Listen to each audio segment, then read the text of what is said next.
Clase virtual 4. Tipos de amparo. En nuestro país, el amparo cuenta con dos vías de tramitación, dependiendo del acto en el cual se pretende fundamentar la violación que se reclama por medio de los demandados. Analizar ambas vías resulta indispensable para identificar la naturaleza del caso concreto en la vida profesional. La actividad de esta semana consiste en realizar un cuadro comparativo sobre la substanciación de las vías de amparo directo e indirecto, la cual te permitirá identificar la dinámica de ambos procesos. Para su elaboración, utiliza el material de apoyo proporcionado en el área de material de consulta, partiendo únicamente de los artículos 107 al 124 y del 170 al 189. Toma en cuenta que para que la actividad se considere completa es necesario cumplir con los siguientes requisitos. Carátula, cuadro comparativo que contenga los siguientes campos. 1. Tipo de amparo del que se habla. 2. La procedencia de dicho juicio. 3. La forma de realizar la demanda. 4. La substanciación. Y 5. Realizar un diagrama de flujo al respecto del amparo indirecto y posteriormente realizar un diagrama de flujo sobre el amparo directo. Es muy indispensable cumplir con los tres elementos para obtener la rúbrica total, que consisten en un cuadro comparativo y dos diagramas de flujo.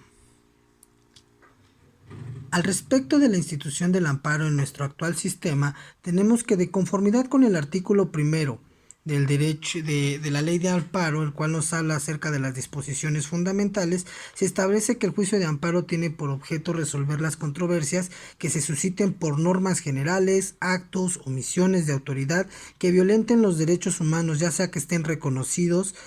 y las garantías otorgadas para su protección en la Constitución Política de los Estados Unidos Mexicanos y los tratados internacionales, dentro de los cuales el Estado mexicano sea parte. Por otro lado,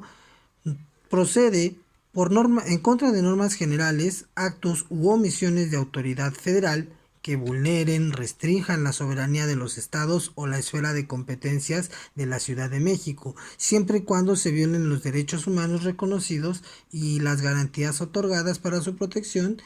que se establecen en la Constitución Política de los Estados Unidos. Y por último, nos dice que procede en contra de las normas generales, actos u omisiones de las autoridades de los estados de distrito o de la Ciudad de México que invadan la esfera de competencia de la autoridad federal, siempre y cuando se violen los derechos humanos reconocidos en las garantías y otorgados en la Constitución de los Estados Unidos Mexicanos. En este margen de ideas tenemos que los supuestos de actuar ante estas violaciones, el juicio de amparo se promueve en contra de normas o actos que vulneren precisamente a los gobernados, o cuando las autoridades invadan sus competencias, y por último, cuando las autoridades violenten a otras autoridades. En este margen de ideas se tiene que el juicio de amparo se puede tramitar de vía directa o indirecta, estableciendo que se substanciará y resolverá de acuerdo a las normas y procedimientos que se establecen dentro de la ley de amparo, por lo que refiere que el juicio de amparo se promueve en forma inicial ante una promoción que tiene que realizarse por escrito, estableciendo ciertas excepciones, pudiendo ser orales las que se hagan en audiencias, notificaciones y comparecencias autorizadas por la ley, dejando constancia de lo esencial, siendo optativo para el promovente presentar su escrito de forma impresa o electrónica. Asimismo, el Estado faculta para que a través de copias certificadas se expida para la substanciación del juicio de amparo. Al particular se le puedan otorgar aquellos legajos que solicite sin que tenga ningún costo, permitiéndole también que pueda tener acceso a una firma electrónica, siendo este el medio de ingreso a través del sistema del Poder Judicial de la Federación, donde podrá acceder a promover la instancia del amparo de forma digital, siendo en cualquier caso que sean las partes que promuevan en forma impresa o electrónica, los órganos jurisdiccionales están obligados a que el expediente electrónico o impreso conceda íntegramente para consulta de las partes. Y es así que, llegando a los procedimientos de amparos, tenemos que existe el amparo directo y el amparo indirecto, mismo que procede de acuerdo a las normas generales que por su sola entrada en vigor o con motivo de su primer acto de aplicación causan perjuicio al quejoso, y que para detener dicha movilidad o dicha violación, el quejoso establece la institución del amparo, para que dentro de los efectos de la ley de amparo extienda esta protección a las normas que tengan características de ser leyes federales, de ser las constitucionales de los estados o de los estatutos de gobierno de la Ciudad de México, a leyes de los estados o del Distrito Federal, a reglamentos federales, a reglamentos locales o a decretos. Asimismo, se establece el ámbito de protección a través de esta instancia en contra de actos u omisiones que provengan de autoridades distintas de aquellas que formen parte de los tribunales judiciales, administrativos o del trabajo, contra actos, omisiones o resoluciones provenientes de un procedimiento administrativo seguido en forma de juicio, que se sigue en forma de juicio, por mencionar alguno, o en contra de los actos de tribunales judiciales, administrativos, agrarios o de trabajo realizados fuera de juicio o después de que el juicio sea concluido. Es así que a través del artículo 108 se establece que para la demanda de amparo indirecto, esta debe de formularse por escrito por los medios electrónicos de acuerdo a lo mencionado con antelación, y en casos excepcionales puede hacerse de forma verbal siempre que lo autorice la ley de forma expresa, pudiéndose ratificar posteriormente. Dicha demanda debe de realizarse de conformidad con este artículo, cumpliendo con ciertos lineamientos mínimos para dar trámite, como son el nombre del quejoso, identificar al tercero interesado, la autoridad responsable, las normas generales que se violentan, asimismo como establecer los preceptos que conforme al artículo primero de esta ley contienen precisamente los derechos humanos y las garantías que se consideran se están violando, los conceptos de violación por último y lo referente a la suspensión en caso de que ésta se solicitare. Una vez que se promueve el amparo en los términos de ley,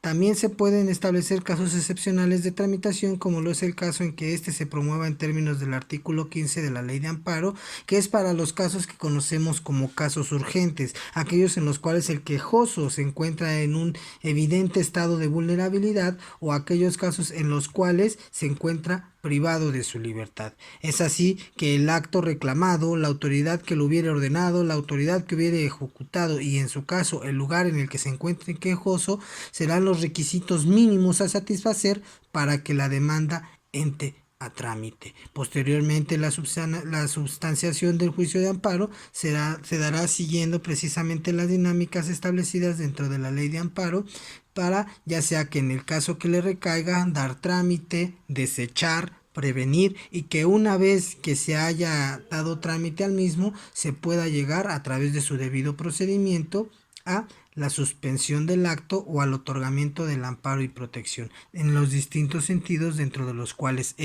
se puede establecer, ya sea que se otorgue de forma lisa y llana, que se otorgue con efectos o que se otorgue de forma parcial.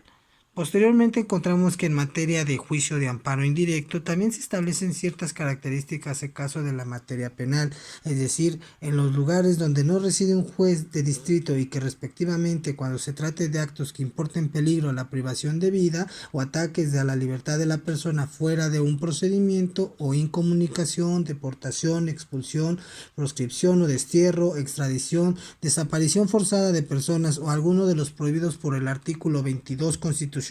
o de los mencionados en el artículo 15 de la ley de amparo, el juez de primera instancia, dentro del cual se establezca la jurisdicción en la cual radica la autoridad que anda ejecutando dicho acto o trate de ejecutar el acto reclamado, podrá recibir y dar trámite a la demanda de amparo. Esto por restablecerse precisamente la importancia y la necesidad de que se atienda a esta institución, cabiendo mencionar que en el caso de esta competencia auxiliar, la autoridad no resolverá del amparo, simplemente formará por duplicado un expediente que contenga la demanda y sus anexos y el acuerdo que decrete la suspensión de oficio o el señalamiento preciso de la resolución que se mande a suspender las constancias de notificación y las determinaciones que dicte para cumplir con su resolución. Por otra parte, ordenará a la autoridad responsable que mantenga las cosas en el estado en el que se encuentren o que en su caso proceda inmediatamente a poner en libertad o a disposición del Ministerio Público al quejoso para que rinda ante el juez de distrito el respectivo informe el respectivo informe previo, y finalmente remitirá de inmediato el original de las actuaciones al juez de distrito competente y conservará el duplicado para vigilar el cumplimiento de las resoluciones hasta en tanto el juez de distrito no se encargue de conocer al respecto del asunto. Posteriormente, hablando del amparo indirecto, tenemos que la procedencia de este va a ser en contra de sentencias definitivas, laudos o resoluciones que pongan fin a un juicio que se dicten por tribunales judiciales, administrativos, agrarios o de trabajo, y que ya sea a través de la violación que se cometa dentro de ellos o que se cometiera durante el proceso, afecte las defensas del quejoso, trascendiendo precisamente al resultado del fallo final. En este margen de ideas se entenderá por sentencias definitivas o laudos los que decidan el juicio en lo principal,